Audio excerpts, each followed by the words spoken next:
Greetings everyone. Welcome to the lecture on art in early India. Presently, we are discussing different kind of art forms as they developed during Indus Valley Civilization.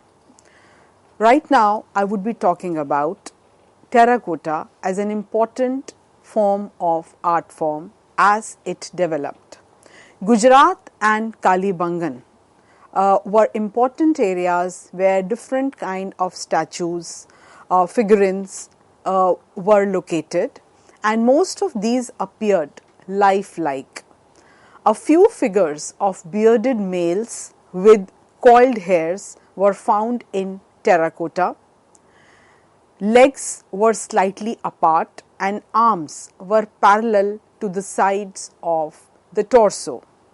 The fact that these figures appeared in the same posture over and over again in different sites suggests that probably this was some kind of a divinity that was being reproduced with some kind of worship or agenda of worship in mind. There was also a clay mask of a horned god that has been discovered. Terracotta was also used to create toy carts with wheels, whistles, rattles, birds, animals and discs.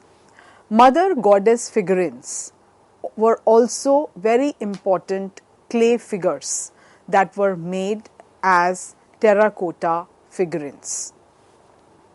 The most important example of a terracotta figure that can be described in detail is that of the mother goddess, which was found in Mohenjo-daro. These were mainly crude standing figurines wearing a lion robe and a grid. She was adorned with jewelry dangling from her upper part of the body. The mother goddess' distinctive ornamental element was her fan-shaped headpiece with a cup-like protrusion on either side. The figure's eyes and beaked snout were quite primitive and were constructed in a very rudimentary manner, and the mouth was indicated by a very tiny hole. As you can see all these features in this image that is being shown on the screen. The fan-shaped headgear is clearly visible. Thousands of seals, mostly made of steatite but also agate, chert, copper, faience and terracotta were discovered at the sites with exquisite representations of animals like unicorn bulls, rhinoceros, tiger, elephant, bison, goat, buffalo and others. The major purpose probably was to deal with exchange of goods, trade, etc. Probably that was the reason that these seals were being made in such large numbers. They were also carried on the person of their owners as amulets, and probably they were used as some kind of identity marks. Harappan seals were 2 by 2 square inches in size. Every seal had a pictographic script on it that has yet to be deciphered, and this is the reason that Indus civilization still falls in the category of proto-historic period. Seals have also been discovered in gold and ivory. A very important example of seals is that of Pashupati's seal, which shows a cross-legged human figure on a seal found at Mohenjo-daro.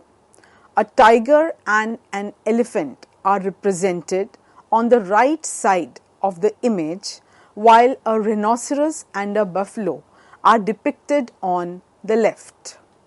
Below the seal are two deers.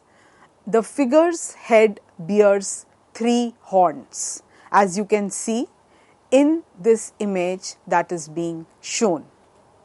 So, such information being depicted on a seal clearly makes it a very important work of art. The pottery of Indus Valley forms another very important feature of art form as it developed during this civilization. It was mostly manufactured on the wheel with few exceptions. Painted ceramics are much less prevalent than plain pottery. The most common type of plain pottery is red clay with or without a fine red or grey slip. The geometric and animal images are painted in glossy black paint on the black painted ware, which has a fine covering of red slip made on potter's wheel found at Mohenjo-daro. So, Indus pottery was fairly evolved as well as very beautiful to look at. As you can see in this visual, the different shapes, sizes and the finish speaks volumes about the extent of evolution that had taken place in this art form.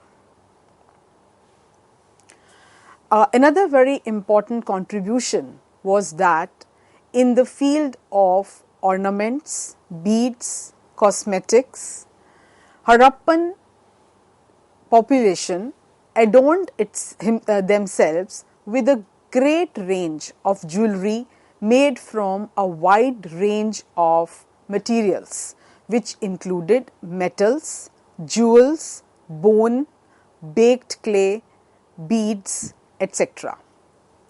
Both men and women wore necklaces, fillets, armlets, finger rings, necklaces made of gold and semi-precious metal stones, copper bracelets, beads, gold earrings and head decorations have all been discovered in different sites, for example, Mohenjo-daro and Lothal.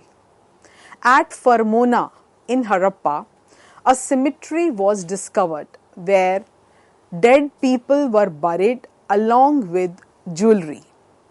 Chanhu-daro and Lothal both have well developed bead factories. Some beads were produced by cementing two or more stones together, which also was a very time consuming and very specialized activity. Animal figures, especially monkeys and squirrels, were also created and utilized as pinheads as well as beads. Now we come to another very important aspect of Harappan art, and that is architecture. When we are talking about Harappan architecture, this would include again various subcategories. So, firstly, we would be talking about buildings. The architectural style of the fort and buildings of the Harappan culture speaks volume about this civilization. The fort was high and looked majestic, and the groupings of buildings and their decorated interiors were also outstanding. Artistically laid out were the drawing and the retiring rooms, the kitchen, the bath, all these were meticulously planned, and burnt bricks were used in most of their constructions. Covered drains were another speciality of Harappan architecture. The Great Bath of Mohenjo-daro and the port at Lothal pay rich tributes to the architectural expertise of Harappan culture. This civilization had a rich tradition of building columns of large pillars to support buildings. And this also became a legacy that was passed down to future civilizations. The Harappan granary is also a very good example of this kind of construction. As you can see in this visual, the kind of image that emerges from the ruins, and you can well imagine when this civilization was living, how thriving it must have been. If we are talking about architecture of Harappan civilization, then we must discuss some of its important features. The style was unique and seems to have hardly any foreign influence. So it clearly was an indigenous style that had emerged. The structures were built mostly for functional purposes and not only for aesthetic reasons. The evolution of architecture and sculpture, however, seldom occurs in isolation, as both are interrelated. However, if we talk about Indus civilization, there seems to be an exception to this rule. Local cultures influenced architectural traditions which dated back thousands of years to the first farming and pastoral settlements. For example, they built their homes on massive mud brick platforms. The elegance achieved with its urban planning is the crowning pearl of Indus Valley architecture, and no other culture could match them in their level of complexity and civic planning. So town planning became one of the hallmarks of Harappan civilization, and town planning with a utilitarian perspective. Harappans were the first to introduce the concept of welfare of citizens by creating separate living quarters and also by providing civic amenities to common people, whether it was in the form of covered drains or the drainage system or provision of water supply or the way their houses were being planned. Harappan cities did not all have the same town design. However, most cities followed the similar path. Harappan city designs included the defensive wall, a citadel, lower town, roadways, alleys, drainage system, as well as water management systems. The city plan was created with the use of geometrical tools by the architects, because otherwise it was not possible to achieve that kind of precision. In most Harappan towns, a certain pattern was followed in which the citadel was located to the west of the lower town, although in some cities it was also located to the south. The cardinal directions of streets and lanes were also used to partition certain rural villages into blocks and sub-blocks. The residences were lined up on both sides of the streets. As you can see in this visual that is being shown to you, the kind of vast structure clearly indicated massive town planning that must have gone behind. The fortification wall defended certain early Harappan towns as well as several cities. The fortress wall defended Kot Diji, Rahman Dehri, Taraka-e-Kila, Kohotras, Buthi, Mehergarh, Balu, Kalibangan and several other settlements. Another important feature was the use of gateways. So, some Harappan cities had only one doorway, for example, Lothal and Balu, while others like Kalibangan and Surkotada had two or more than two gateways. And there were two kinds of gateways. One was a plain entry for vehicle activity, while the other had different kinds of usage. Another important feature was the use of bastions, the defensive walls that were used to build these structures, and they were used probably as lookout towers in order to guard the city. The material that was used in most of these construction activities was bricks, especially baked bricks, mud, stones, and other mud-based materials. And there were intercommunication routes also that were used probably by the rich or the merchant community, and also some routes that were used by common people in order to enhance their mobility.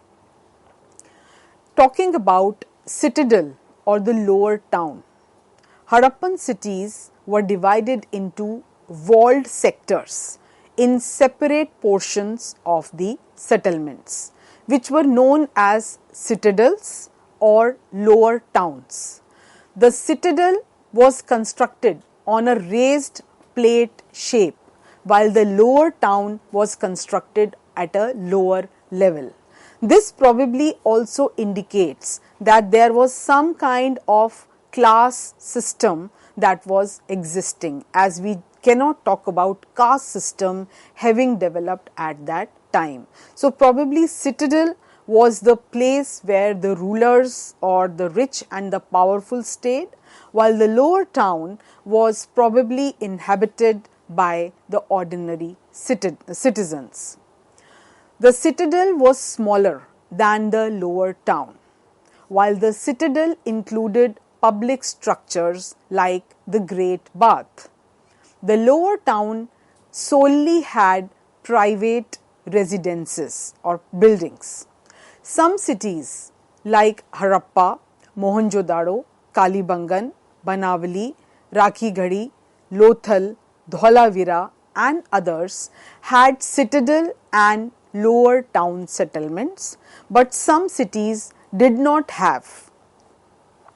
As you can see in this visual, the citadel was built on a raised platform, while the residences of common people constituted the lower town.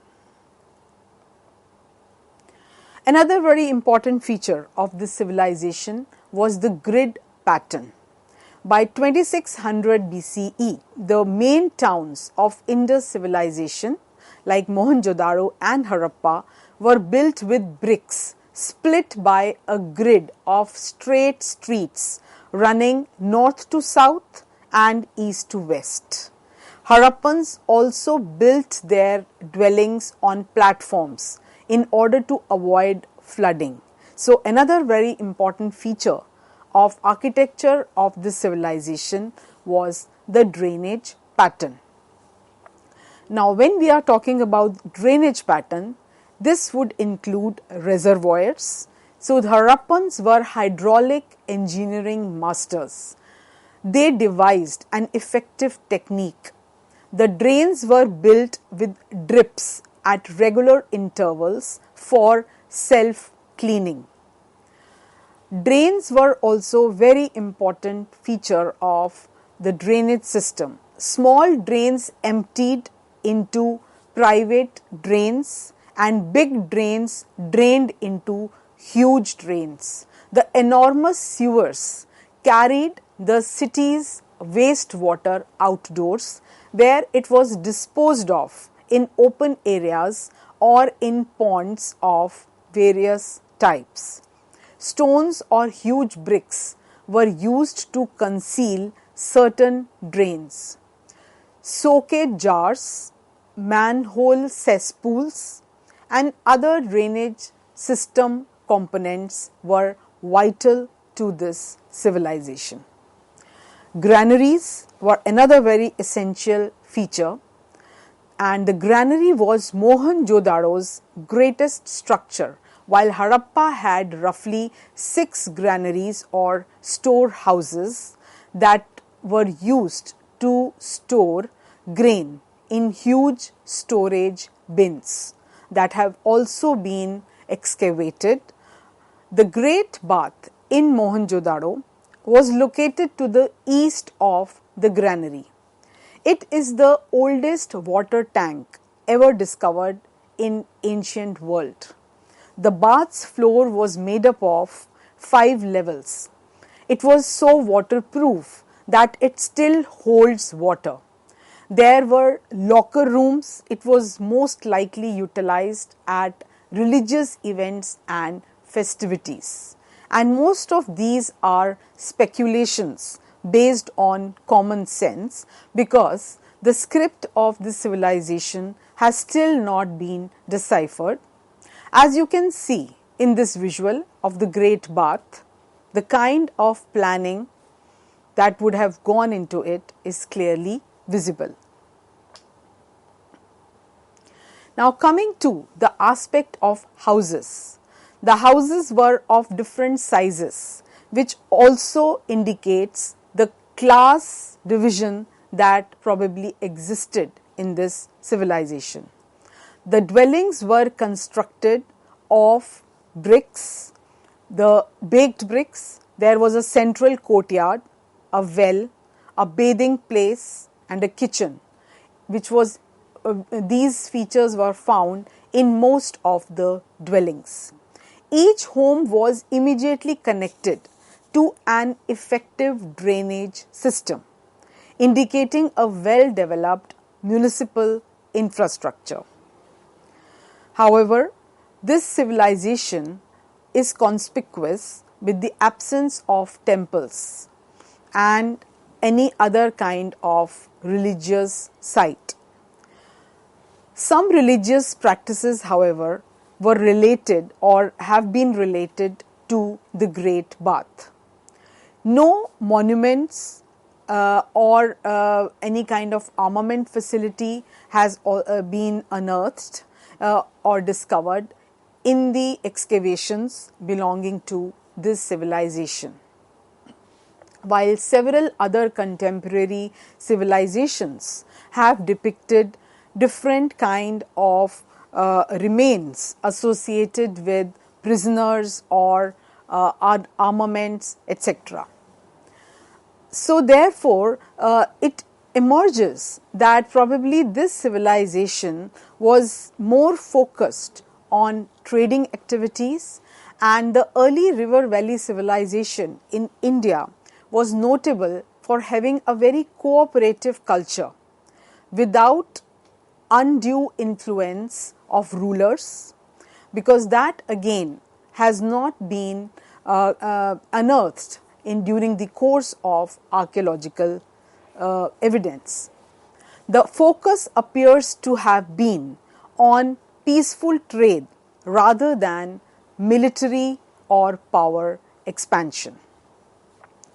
Another very good example of town planning that one can give is that of Lothal, because in Lothal a unique type of urban design has been studied by historians. The city was split into 6 sectors, each with its own mud brick platform. Lothal differs from other Indus Valley Civilization sites in that it has admission to the homes on the main street, where as other sites had lateral entry. Dockyard of Lothal is another very important example, which kind of proves that how this was a tidal port for sea-going ships. Trade with towns in this region is mentioned in Mesopotamian records, and items from Indus region have also been discovered in the remains of several West Asian cities. As you can see in this visual, Lothal dockyard, which truly looks impressive. The Harappan civilization, therefore, can be described as a significant milestone in the Indian subcontinent's past. In many aspects, civilization serves as a wonderful model for the modern world. Their knowledge of urban design, water management, harvesting systems, and drainage systems are unrivaled. The artists and craftsmen of the Indus Valley were extremely skilled in a variety of crafts, whether it was metal casting, stone carving, making and painting pottery, making terracotta images, using simplified motifs of animals, plants and birds, and making the civilization a rich one. Thanks a lot.